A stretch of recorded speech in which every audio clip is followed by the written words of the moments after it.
Peter, your film, The Way Back, will be launched in Poland on the 8th of April. Are you going to Poland for this launching? Yeah, well, hopefully. It's I'm keeping the date free. I think of all the openings around the world that I'd most like to go to, it would be that one.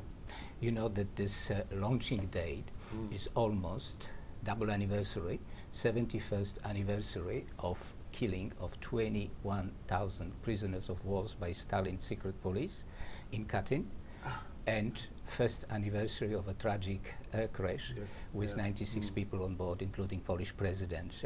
I'm not sure if the Polish distributor has timed it. Yeah. I don't know either, but regardless, I mean, it's nothing to do with the film in a sense. The date will remain in everybody's mind in Poland, and I think now elsewhere in the world. Your film is inspired by the book The Long Walk, but it's only inspired. It's not based on. To which extent you created the characters, and to which extent they were in this book? Well, I think the most important thing is the walk itself happened. We have evidence that satisfied me that it happened. There is some controversy about the author of the book, who is no longer alive to defend himself. And so that's, for me, a reason to keep his personality from being portrayed. So as for the backgrounds to the other characters, almost entirely they were rebuilt. Other than Mr. Smith, the American character, somewhat from the novel. Yes, there was also a young girl called Christina in the novel, Irena in my film. But all of the backgrounds to those characters were rebuilt based on first-hand accounts, books, interviews with Russians in Moscow and with Polish survivors in London. And I think there's not anything that I can't authenticate, or at least go back to a source.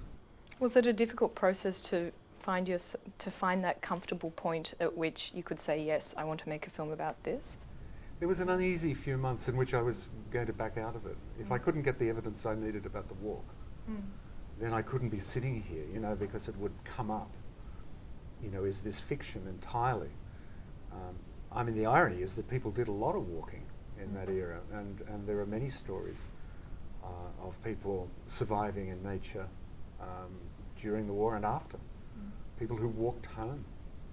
I had a young Polish translator working on this film in Sydney in the post-production at one point, checking dialogue and helping us, and she said, oh, this was my grandfather's story. He'd escaped and got home to Poland after the war. And she said, my grandmother nearly shot him because he was at the window, unrecognizable. And she thought he was a tramp, some kind of criminal, and she had a weapon. And then she thought, no, it's my husband. But the years had changed him so much. Did that inspire that last scene in the film? No, that had just come to me one day out of the blue. I thought, I need another kind of beat in this story. It's not enough just to have accomplished the physical side of it, as remarkable as that was. But how to tell the rest of the story? Is there a way I can keep walking? And I thought, well, there is a way. I don't want to give the ending away, but I found a way to synopsize down to from 45 to 89, really.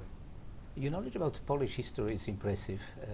How much did you know about Poland before you started to work on this film? Not a great deal, but I had been there twice as a guest of Camera-Image, the wonderful film festival devoted to cinematographers.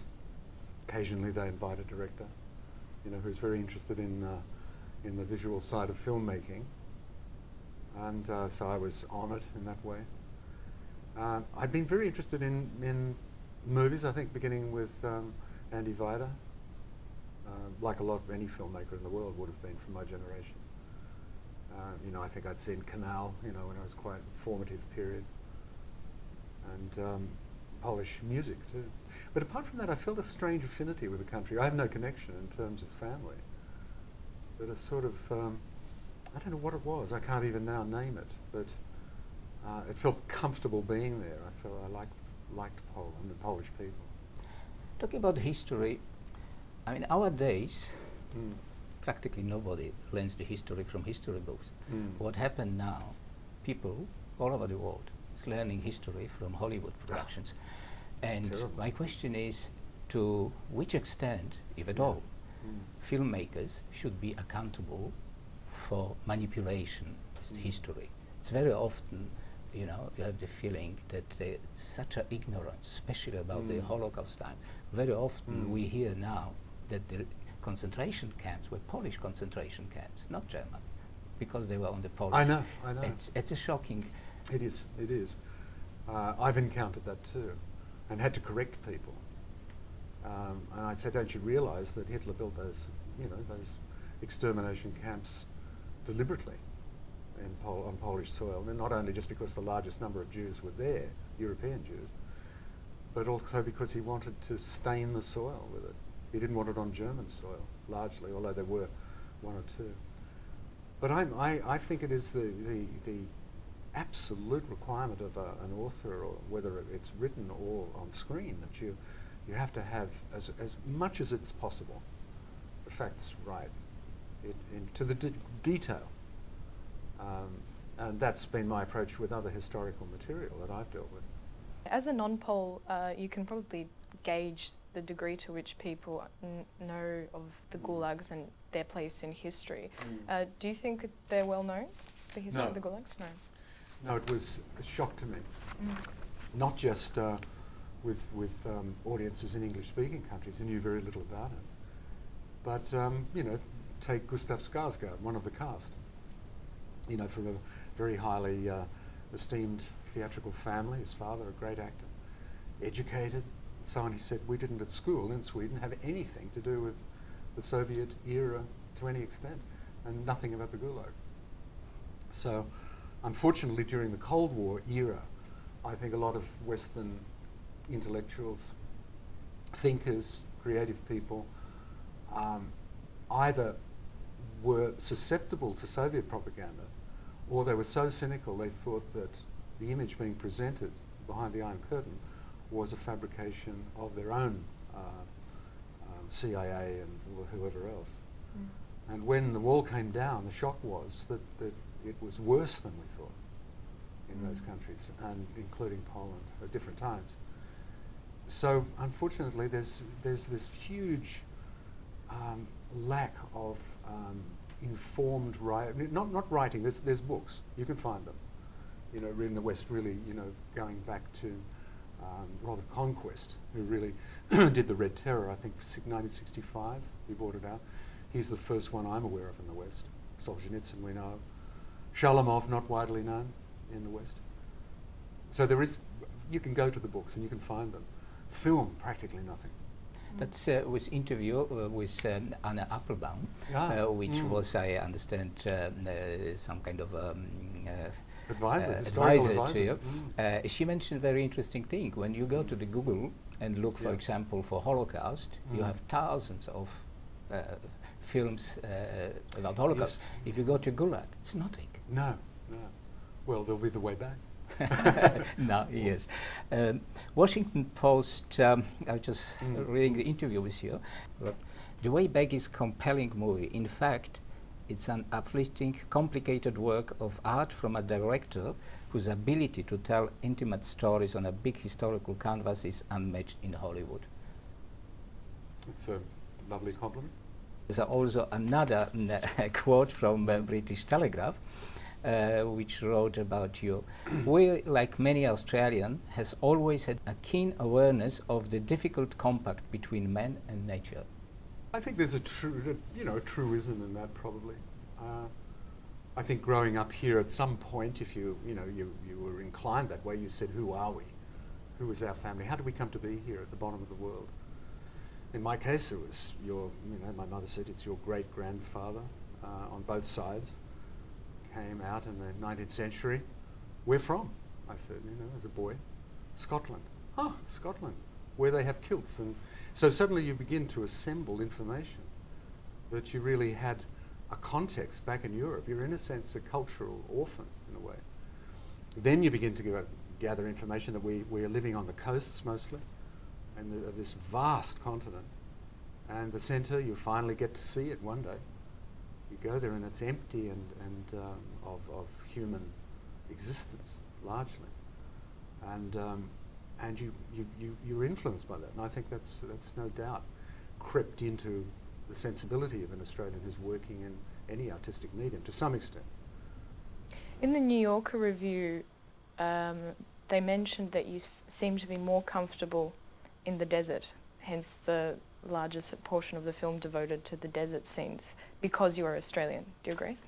No, I don't think so. David Lean wasn't Australian. But talking about landscapes, the landscape of Siberia, Mongolia, or Gobi Desert, described by one of the critics as beautiful enemies, were in fact shot elsewhere. Yeah? Yes, I mean, I had to cast the landscapes like actors, really. You know, could I find the right spot of the Sahara to be the Gobi? Could I find the right forest in Bulgaria to be Siberia? Those places were just not possible to film in. No infrastructure, for a start. In Morocco, you have a film industry, and in Bulgaria, a very good industry, in Sofia, good studio. India, you know, there's no way you can create that. You have to go there. So we went to Darjeeling in the foothills of the Himalayas. Which part of shooting in extreme conditions, you mentioned this in many interviews, that shooting took place in extremely difficult weather conditions. Which one was the most difficult? India. Although it was only a week's shooting, there was a violent storm passed through Calcutta and up into the hills. And if you know Darjeeling, it's built on the slope, you know, of the lower foothills. With water, it becomes very unstable. And most of the poor people live in just packing case houses. There were a number of deaths. 30 people had died. And we were there filming, all the set washed away, everything we were doing, which was with local people. These were tea pickers in the tea plantations, and they had their own problems. Roads impassable. And it looked like we'd have to pack up and leave and you know, do what? I don't know, go somewhere else. But they worked my crew through the night, my Indian crew and my, you know, the crew that worked in all the countries. Worked through the night, washing clothes again, digging things out of the mud, getting the camera equipment through, you know, often hand carried where roads were washed away. And we managed to get this last vital sequence. Otherwise, I think we could still be there. Have you ever compromised your artistic ideas with commercial requirements? This film, shot in such conditions, was obviously very difficult and expensive.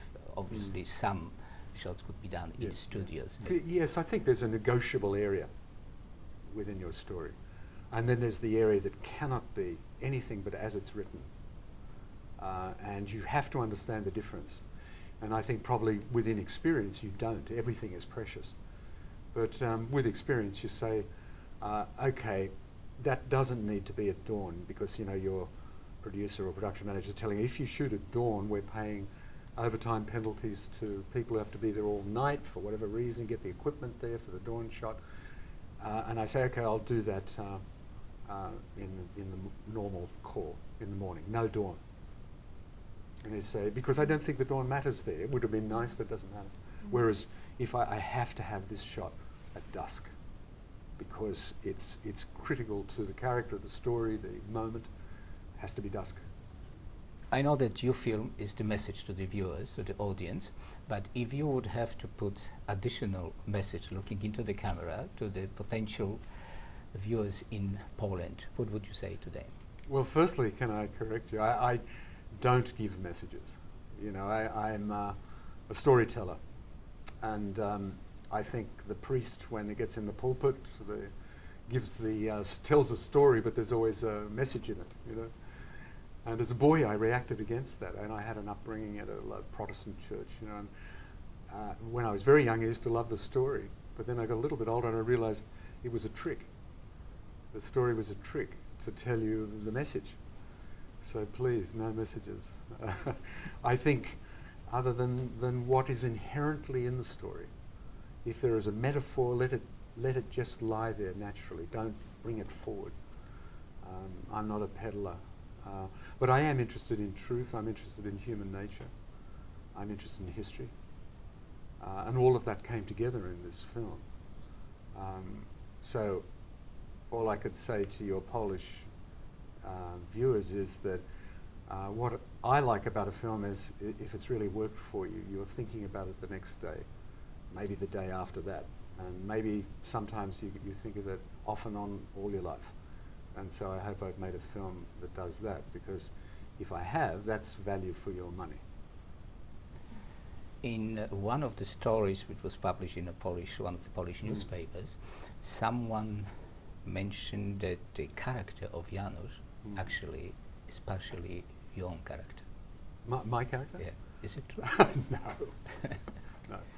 No. I just, I don't know where really any creativity comes from, but now it's just so infused or confused, I should say, with Jim Sturgis's portrayal that I think of it as Jim's character, yes. If you've met him, he's a very gentle person. He's a very untypical young person. He has no cool. He's guileless. He's open, which is why Julie Taymor cast him as a beetle, basically, a young beetle across the universe. I didn't want a man who, when he walked into the movie, you would think this is the hero type. He is going to, get revenge, and or he's neurotic. I didn't want that. I wanted an ordinary man, somebody who was a little nervous, a little shy. Yes, he had some skills from the woods.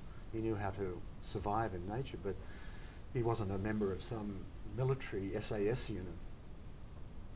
All of the characters, I wanted them to be ordinary people. Yet it's a film, it's an entertainment, so there are certain, we have to have the drama and be involved in the story. But my feeling was to make it authentic as possible. You never get it completely right, but as authentic as possible seemed to be necessary for this story and important. How long we will have to wait for your next film? I better get to work. Too many interviews.